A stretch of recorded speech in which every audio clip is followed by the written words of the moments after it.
I'm a feminist, but recently my friend was talking about programming an independent cinema themed to the days of the week.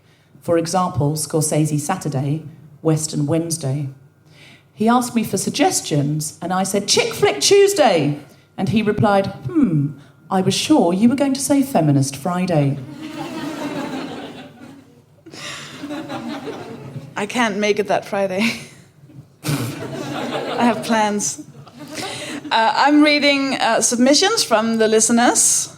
I'm a feminist, but I put on false eyelashes to go to a 6 a.m. yoga class because I thought my ex-girlfriend would be there. She was not. They fell off because I forgot it was hot yoga. I'm a feminist, but my husband and I love watching Dragon's Den. And we noticed that if a conventionally attractive female entrepreneur comes into the den, Peter Jones often sits up and says, "You're very investable," even if he doesn't like her product. Now, when we are watching, if a stereotypically hot young woman comes in, we always say, "She's very investable." And now sometimes we say it when we are out in restaurants.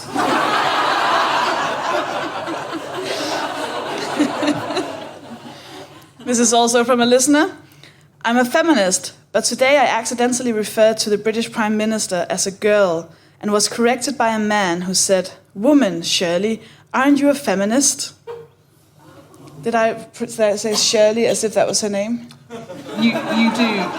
You say it like an airplane. Please stop calling me Shirley. Yeah. How else would you say it? Woman, surely? Probably say it your way. Okay, hold on.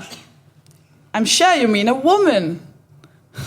You can edit that in. Yeah, no, that'll sound supernatural when it's edited. I'm a feminist, but I would trade one vote in one election as long as I was in an extremely safe left-wing seat for Jennifer Aniston's hair. If I was very sure my vote didn't count. If I got Jennifer Aniston's hair for life. Which vote is that? Is that the vote? Is that the vote that, I don't know, people died? So Yeah. that you Yes. have? Okay, I just didn't checking. say I was proud of it. This is the section where we admit bad things. Jennifer Aniston's hair. She's got the best hair. Hair like Jennifer Aniston or her hair? That's a really good point. Isn't it?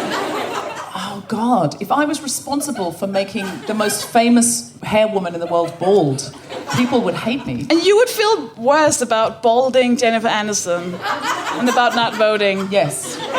Genuinely. Just checking. As long as I was in a safe Labour seat. If I was in a marginal seat or a swing state in America, no way, of course.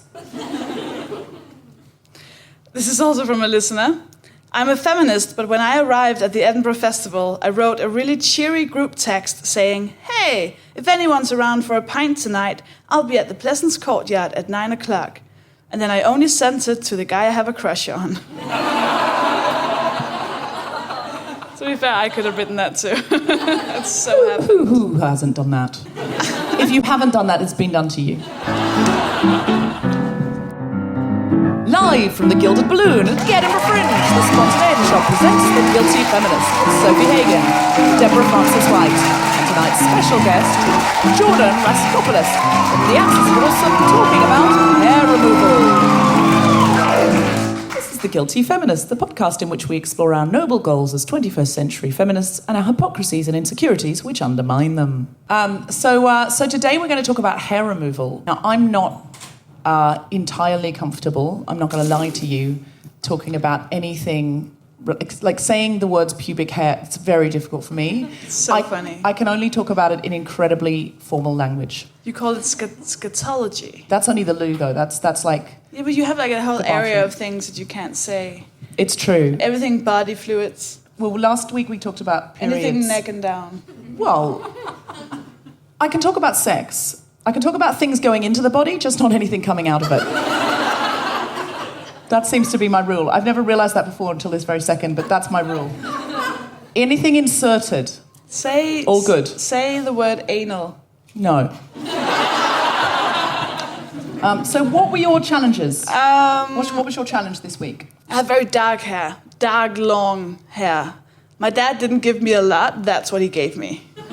So much hair. Like everywhere.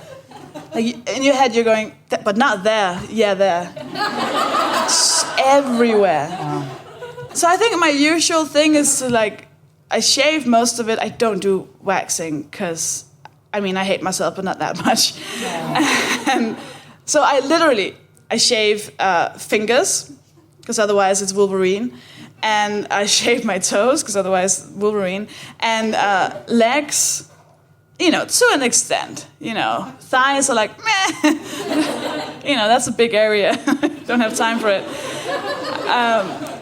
Under my arms, and sometimes my mustache. And when I was a teenager, I used to shave my arms, but shouldn't do that. That's never good. So I've accepted the arms, and then I realized there was no logic reason for doing this. In my head, I had that voice saying it's cleaner, but it's not, because I shower. No. I have a friend who calls her bush the flavor saver. But I would. We're now in an area I'm really uncomfortable in.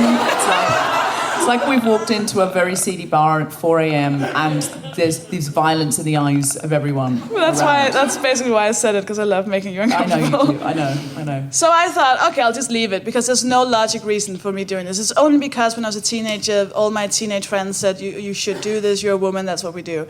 So I just stopped. And a month in, and that's a lot of inches.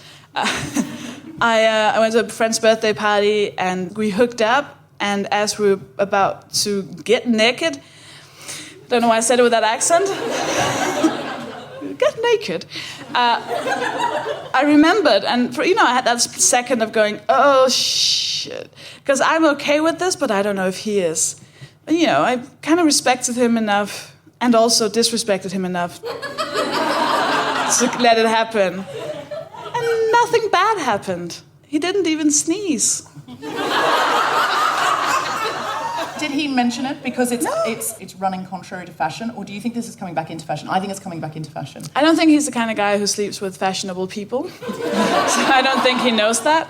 I think he just thought I was hot anyways, and sex is nice, and then we had the sex. I really don't think. In theory, he could have thought bad things, but I don't feel like I sleep with people who would think that. But it was more about overcoming it in my own head and going, okay, you know what? Realistically, there might be people who'd go, whoa, shit, I'm not touching that, I can't find it or whatever. But I don't want to sleep with those people, and that's fine. I got that into my head because I read a women's magazine when I was 18, because I'm an idiot. And it had an interview with a bunch of reality stars, men, and they were all saying oh, women should be completely clean shaven, and they should be this, and it's disgusting if there's any hair, etc. And I remember reading that thinking, oh, okay, sorry, I'm going to change that now, because that's just how I assumed all men were thinking. And there are people out there who do feel like that, but that's not...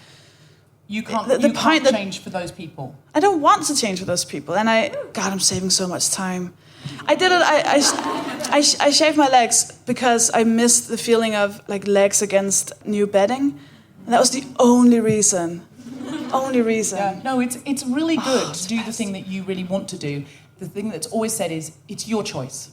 Choose whatever you want. That's a feminist act if you're choosing it. And I think that's true to an extent. But I also think sometimes the choice we're making is because we've been born and raised in the patriarchy. So, yes, it is my choice to squeeze my feet into stilettos because I feel sexier, but that's because of the indoctrination I've had since I was a small child about what a sexy woman looks like. So my new thing is I'm going to take a break from doing my choice. And I'm going to try the other choice that isn't along with the stereotype of what an attractive woman does, that may be more comfortable, less painful, less expensive, and live with that for a couple of months. And then I'm going to say, I choose smooth legs because I love the way they feel against the sheets. Or after I got used to hairy legs and no one was really staring at them and it made no big difference, I thought, do you know what, I really liked that, and try that again. Because I think sometimes we go, I choose always to be bronzed and smooth because that's my choice, and that's feminist choice, #feminism. And actually, we don't try the other thing, so we never find out if we like it or not. Do you see what I mean by that? I see what you mean. I don't... I know one person who, for some reason, hasn't been affected by, I don't know, the patriarchy. It's like she doesn't know what the expectations are. It's like you should think she's been brought up in like a jungle somewhere with no Wi-Fi. Raised by wolves. I mean, I think she might have been. It's a really difficult one because I think it's just all has to be seen in like a context. And I don't think you necessarily need to have hairy legs for 6 months in order to know what you really want and what you feel like. I put it on myself to sometimes do something that's a bit uncomfortable if it can help push the world a bit. Like, I didn't love putting photos of my naked stomach on Instagram. It wasn't the best thing in the whole world, but I felt like there would be some 14 or 15-year-old girls seeing that who were fat, who would see that and go, oh, and it would push it a little bit. Everyone needs to do something that's Everyone a bit needs to push the envelope. Can I push the envelope in the way that I want to? Because I'm not sure I'm going to put naked pictures on Instagram. Not that you put naked pictures on Instagram. Edit that out.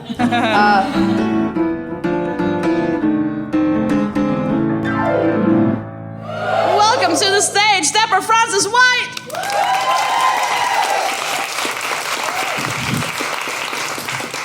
I always used to think that I was still a little bit Australian. I should explain. I was born and raised in Australia. I know I don't sound especially Australian, but I read a lot of Enid Blyton as a child, and I picked up the accent from the books. And I moved here as soon as I could on my gap year, never went back to Australia to live, and always figured that though I felt more British, identify as British, that there was a little bit of Australian still in me. And I discovered last year when I went home for a holiday that there wasn't. I am no longer Australian, and I'll tell you how I know. I went for a bikini wax in a small Australian town. And I went in and I said to the lady, I just want to tidy up. Like, I've never been one to have a Brazilian or anything. I just wanted to tidy up. And the lady looked down and she went, oh yeah, you don't want koala ears down there? And so I got up on her special bed and she poured hot wax on my area and began to rip it off. And this is one of the things, so you sitting there, this is a male privilege. I'm going to guess that you have never paid another human being to pour hot wax on your genitalia and ask them to rip it off. Is that the case? Not paid, no. You've not paid for it. Have you ever had it done for free? If so, where do you go? Because it costs me a frickin' fortune.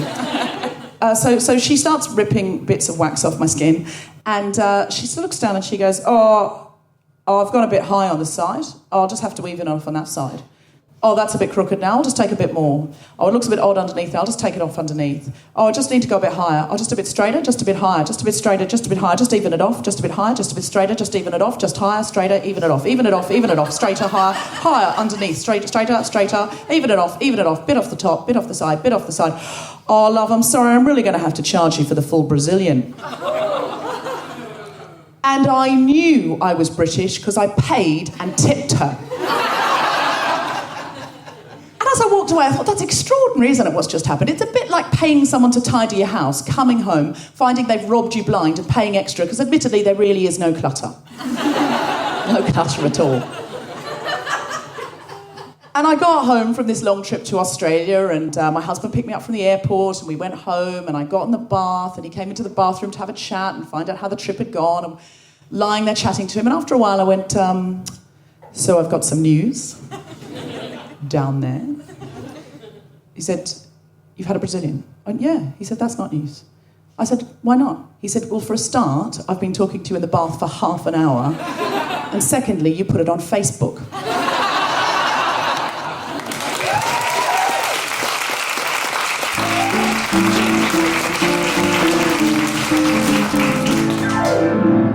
What's your challenge? I had this sort of mugging of a waxing. And at first it was the oddest experience because it was smooth like a Barbie. It was the weirdest thing. And what I had not realised, and this is where I'm going to have to speak in quite formal language, is that, how can I say this discreetly? If there's no hair there, liquid just runs down your leg. So... What liquid? Do you piss yourself? No. Liquids like, I'll say it formally, micturition. What? Anyone? Urine. Urine. That's what I just said. I didn't piss myself. No, it's just when you finished peeing, you wipe it, right? Yeah. You have to wipe a lot more thoroughly because otherwise you just get... Maybe you always have to wipe more thoroughly. Maybe don't assume that's there too. Sure.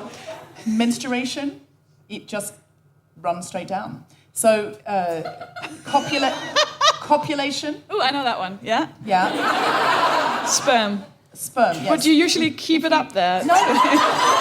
If you get out of bed having copulated and then you're walking into the bathroom, it's just running down your leg. And it was never like that before. Clench. Isn't that... No, I'm just saying that the experiences were different. Okay. Hair free and hair full. But after a while of having this Brazilian, at first I didn't like it, and then after a while I was like, oh, it's really clean, and I felt somehow more confident about certain sexual activities. But no wonder it's more clean if you never wipe. No! That makes all the sense. I did wipe! It's just so You've clean. used it as like a little basket. No! Like blood, sperm, and urine. I hate this so much. This is going to be like a recurring nightmare for the rest of my life. There's a whole audience of people here. Either that or I've overslept and I'm still asleep and this show is going on and my brain's trying to wake me up to tell me get to this theatre. So, am I naked? No. Okay. It's not a dream. So... I think we're all happy that you're not, now that we know. Thank you! Oh, God, this is devastating. This is none of this is going to make the edit. So, you guys, glad you were here. Well, I'm double recording it. That's going out on my new podcast, Unedited Guilty Feminist. Oh, the remix. So I started to like the fact that I felt confident that there was literally nothing there. And so it slightly changed my relationship with the sex. So I kept doing it. And then the first ever Guilty Feminist podcast we ever did, the theme was nudity, and my challenge was to pose in front of a life drawing class naked, and more people saw me in that room naked than had ever previously seen me naked in my life, in total. I'm not a very naked person, and which probably surprises you, given my freewheeling attitude to talking about... To wiping. Yeah, thank you. And...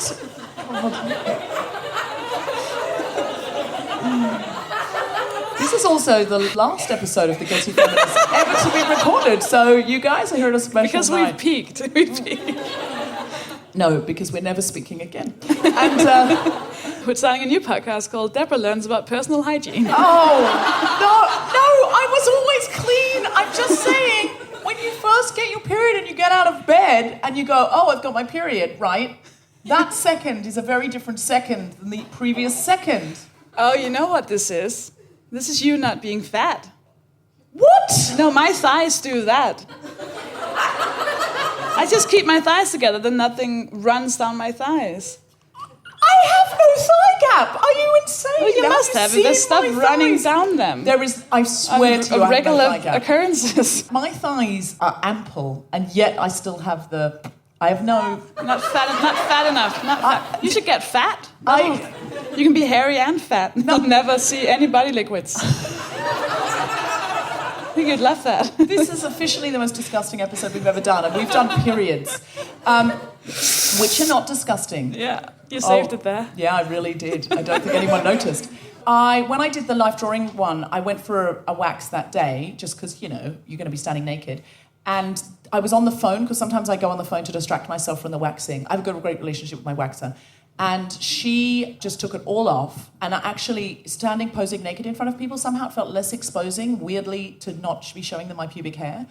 And I don't think that's weird. The other model had a little tiny strip, and I didn't have anything. And then I was like, oh, it's kind of weird, like we're like Barbies sort of thing. Anyway, so I just kept on doing that. And then I just was like, this is my choice thing. This is let's just make an informed choice. I'm not saying everyone has to do this by any means, but this is my method to make sure I'm really making a choice. And I'm not just going, this makes me feel safe and sexy because I've seen it on billboards.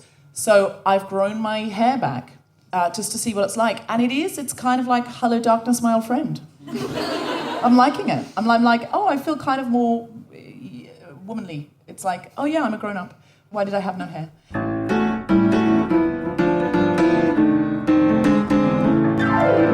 We're so happy to have this guest on. We love her to bits. Please welcome to the stage, Jordan Raskopoulos.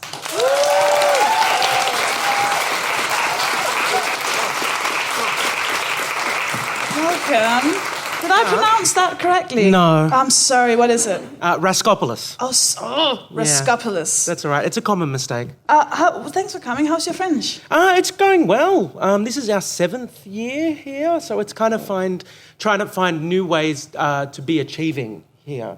So, we've sold out before, so I'm like, what's really good now that's not selling out? So we're looking for good reviews. We're like, this is our best reviewed show. Oh, that's cool. Good. Congratulations. Yeah. So Jordan is in a band called Axis of Awesome, and it's an Australian comedy rock band. More or less, yeah. Is that an accurate description? A musical comedy group. They're very, very, very funny. Thank you. I personally don't read reviews up here because they get into my head. Yeah, I mean, I look after a lot of the band's social media, so I have Google Alerts, so I get all the reviews coming into my inbox, so I can deal with it. I mean, I dealt with the comments when I came out as transgender, so I can deal with everything. So Fair enough, that's true. I haven't had to do that, so I'm like, what do you mean 3 stars? So I guess if you've come out as transgender, you're like, 3 stars, fuck you. In terms of that experience and body hair, is there a shift? I mean, there was a lot of hair to deal with. I mean, when I came out to our YouTube fans, it was in a video called What's Happened to Jordan's Beard. Because I started transition about 8 months before I actually came out to our fans. So I was in the process of removing my beard permanently.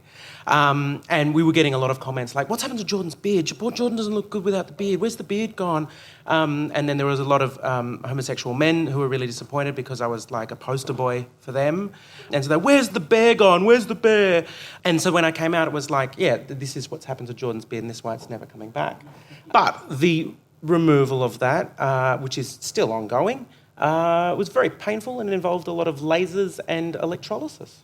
Yeah. Oh, wow. Yeah. I mean, it's funny, when I came out, some people are like, you're going to have to deal with waxing now. I'm like, bitch, please. I'd already dealt with waxing before, so that was fine. Waxing a scrotum's fun. You have to help. Wait. Can you... Oh. You gotta like unfold it like a tent. And No. Yeah, you have to you have to pull it out so it's flat like a sheet of paper. And so that way they can wax it. So you need to assist them, like a kite, even, or a sail. See, I've done so much information. Yeah. I've done threading, and they make you similar to the threading. The skin. So threading, if anyone doesn't know, is an Asian system with cotton, and they take a piece of cotton and they make a little loop, and they kind of pull the hairs out. And it's better for your face than waxing because you're putting hot wax on your face, basically, and it's better than shaving. So I have my eyebrows threaded, and oh my God, the pain. Can I describe electrolysis for you? Do it. Okay, so this is a method of permanent hair removal. And so what it involves is a series of 32 probes. They're not needles, they're probes because they're blunt. Each one is inserted into a hair follicle. And then you hold an electrode in one hand and they pass an electric current through the probes. What? So pass a current through your body and that causes electrolysis. So what that means is that you have equal and opposite chemical reactions happening in your hand where the other electrode is and in your face where the first one is. So the water and salt in your hand becomes hydrochloric acid and the water and salt in your face becomes sodium hydroxide, which is lye. And then that burns the hair follicle, and so you do that for about 5 minutes, and then they've killed 32 hairs. 32? Yeah. I would really want the whole forest gone at that point. And so then they pull them out, and then they insert them to another 32, and you do that every week for about a year. Oh my God, that sounds like the worst year of anybody's life. I'm kind of into it. Is there an S&M effect? Maybe a little bit. I could put on some like Iron Maiden and just embrace it.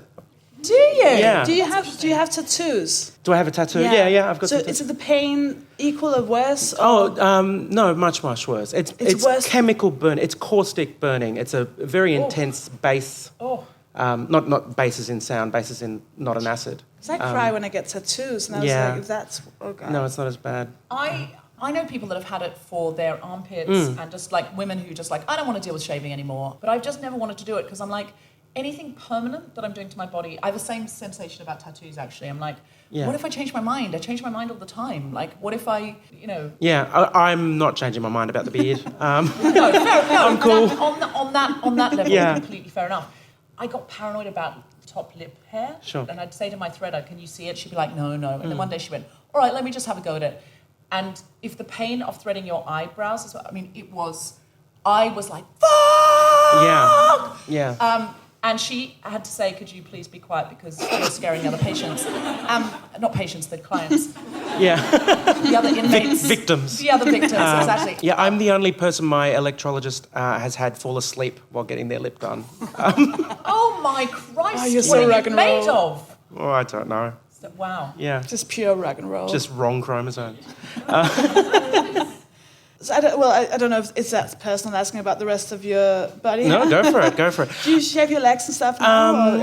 I did laser on most of my body. So, I lasered my chest and my back. I was a very hairy person prior to transition. But you can't laser over tattoos because it sets them on fire or something. Well, if you had an exploding tattoo, if your tattoo burst into fire, you'd be the most rock and roll person in the history of rock and roll. I also feel like you wouldn't care. You'd just be like, pfft. Yeah. But so I've got tattoos on my body, they haven't been able to laser over them. So I've been able to gauge how much that part of my body has changed from hormones.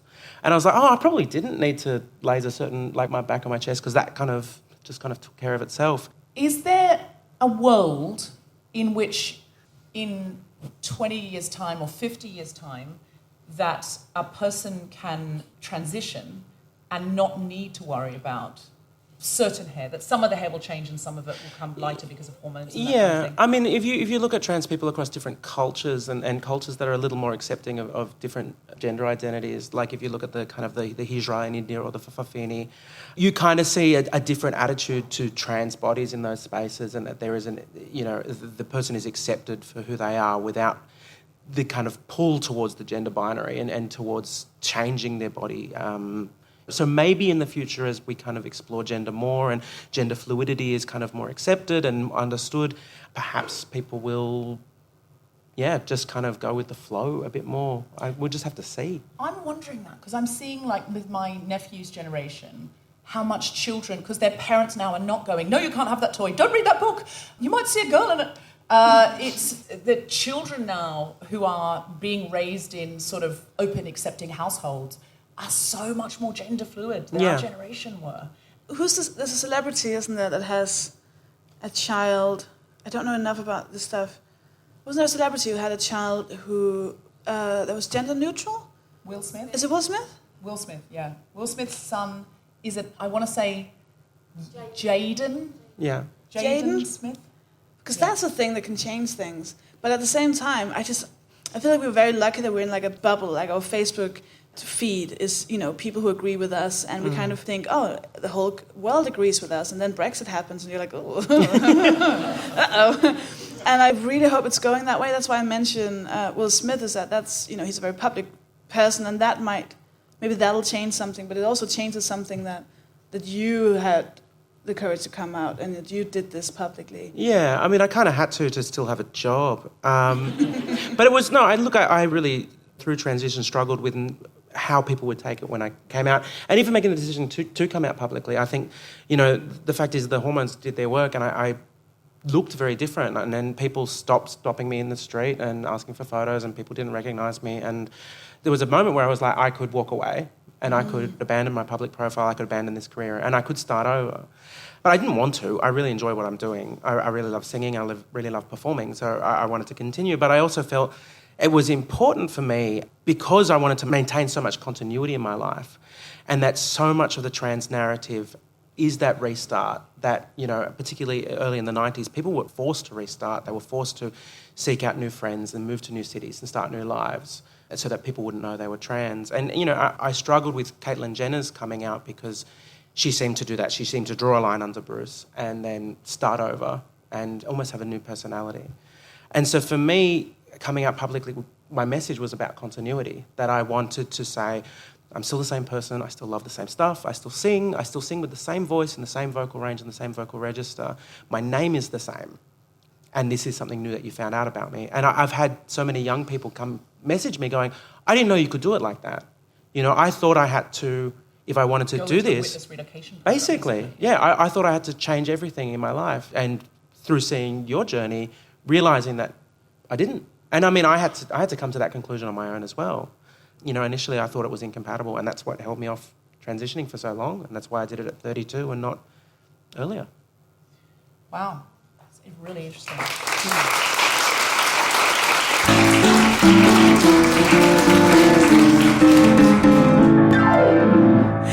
Questions from the audience? Hello. Hi.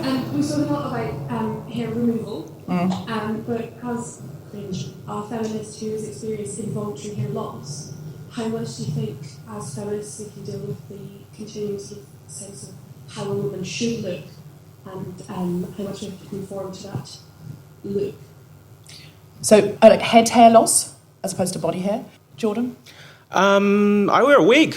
A lot of people don't know, but half my hair is not my hair. I don't know. I mean, I dealt with male pattern baldness, and that was quite dysphoric for me. And a lot of it grew back, but then I had to kind of make the decision of whether I wanted that to be me. And I kind of decided that I'm happier wearing a hair hat day to day. And I might change my mind over that. I might get more comfortable with my body, but the way it is at the moment, I wear my hair hat.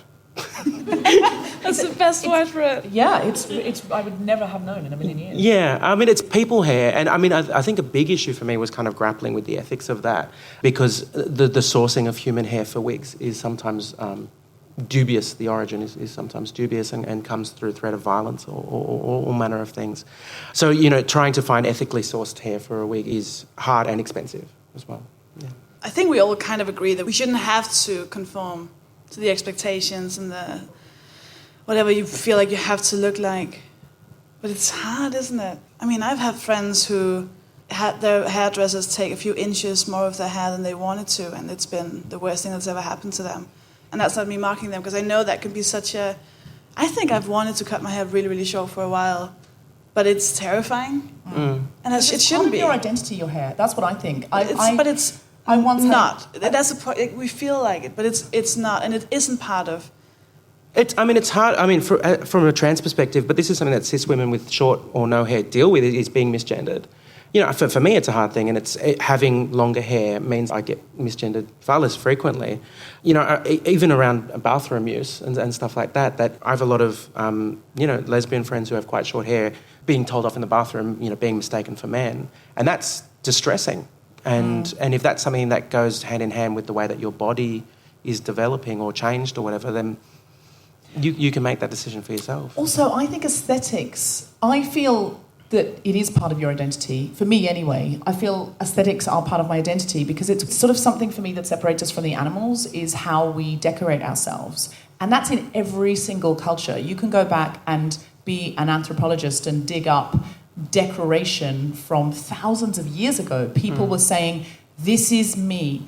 I wear this red necklace, or I tattoo this onto my shoulder. This is how I make myself me, and not just one of a million humans. Yeah. So for me, I think your aesthetics are a part of your identity, and it's something that does make you human. So my decision, because if I say to my cat, do you want the red collar or the blue collar? It's not going to go, show me the blue one again. Yeah, which one leads to the Matrix? Yeah. It's not going to say that. It's not going to know. It's not going to care. Can't see itself in a mirror.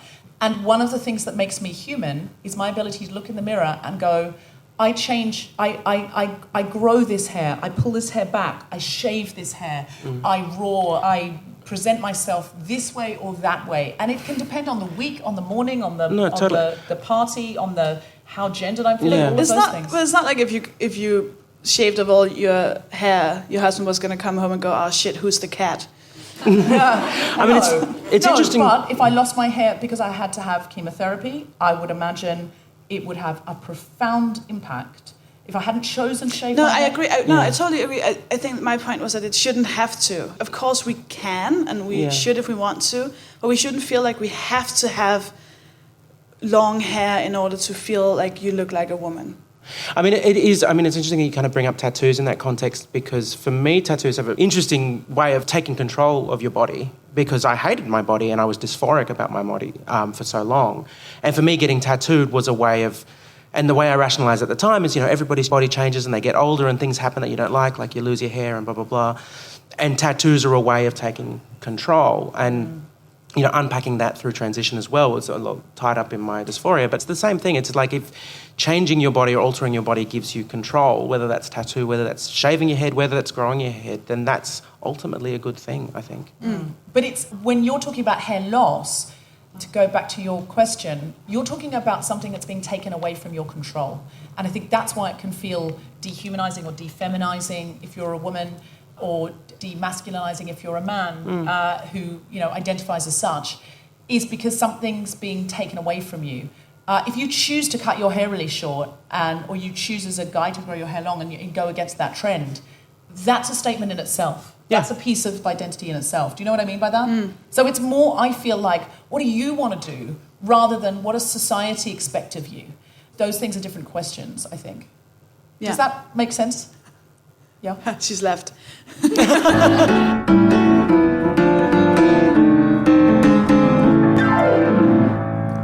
you. Thank you very You're so much. great. Oh, my pleasure. Yeah, thank you for sharing this. your experiences with us. It's been really, really interesting and helpful and fascinating. And I think on the podcast as well, we're going to get a lot of tweets from people who that means a lot to. And for all of us to be able to ask those questions and learn and explore as we're in an age of increasingly more inclusion. Like every month, I feel like the language is changing and the way people are included is changing. Yeah. And we need to be able to talk about it in order to understand how to include better. So we really appreciate it. A big round of applause for Jordan Raskopoulos!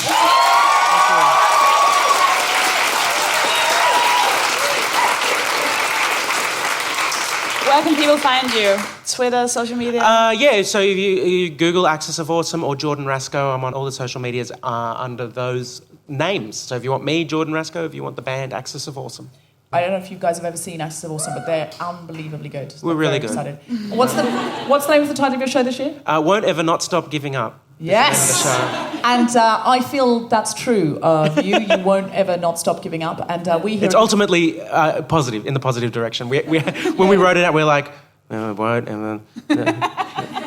No, that's won't give up. Yeah, that's good. That's persistence. Okay, great. Yeah. And along with us at the Guilty Feminist, we won't ever not stop giving up either.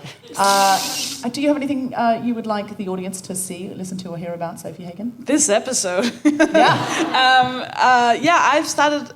Today I launched my own little podcast called Made of Human, which is where I talk to people I like and respect who are slightly introverted people. And I talk to them about how they deal with life and how they manage to be humans in this world that's a bit terrifying. And my first guest is Josie Long, and that came out today. I think you should listen to that. And I'm on Twitter at Sofie Hagen. I'm on Twitter at Deborah FW. And also I'm doing a show called Global Pillage, and it was a diversity challenge off this show where I challenged myself to make a panel show where the panelists were diverse and the questions were about cultural diversity, and it's two teams of comedians versus the hive mind of the audience. So if you know the answer, you can shout it out. Find us on Twitter at GuiltFemPod, on Instagram at The Guilty Feminist, and go to iTunes and give us a 5-star rating. Or however many stars you think. 5-star rating. 5-star rating. You have been listening to The Guilty Feminist with Sofie Hagen, me, Deborah Frances-White, and our special guest, Jordan Raskopoulos. Recording engineer was Gary Boyle.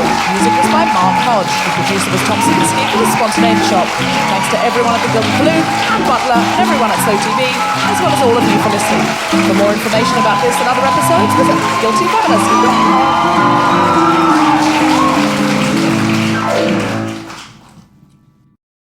Has anyone ever said, I'm a feminist but, as in like a butt? Oh, yeah. Yeah, but Deborah told me. I'm a feminist but. I'm a feminist. I'm so happy Deborah told me to stop doing that. That's because I don't like bottoms. I do, but not that way. Just not wiping them. You may insert just nothing coming out.